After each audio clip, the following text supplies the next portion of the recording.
অনেকের স্ট্যাটাস কিন্তু পরিবর্তন হতে শুরু করেছে এবং আবেদনগুলো অ্যাপ্রুভড হচ্ছে।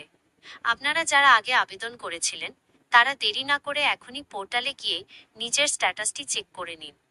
সবথেকে জরুরি বিষয়, যাদের টাকা এখনো ক্রেডিট হয়নি বা পেমেন্ট ফেইল্ড দেখাচ্ছে, তারা নিচের এই 5টি গুরুত্বপূর্ণ নথিপত্র এখনই গুছিয়ে নিন।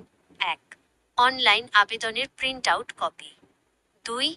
ব্যাংকের পাসবইয়ের প্রথম পাতার জেরক্স, যেখানে আপনার নাম এবং আইএফএসসি কোড পরিষ্কার আছে। 3. আপনার ভোটার কার্ড এবং আধার কার্ডের জেরক্স কপি। 4. আবেদনের সময় যে সমস্ত সাপোর্টিং ডকুমেন্টস আপলোড করেছিলেন তার এক সেট কপি। 5. এবং ব্যাংক থেকে আসা পেমেন্ট ফেইল্ড মেসেজ বা ট্রানজ্যাকশন ফেইল্ডের কোনো প্রমাণ থাকলে তার কপি। এই নথিগুলো নিয়ে দ্রুত সংশ্লিষ্ট দপ্তরে যোগাযোগ করুন।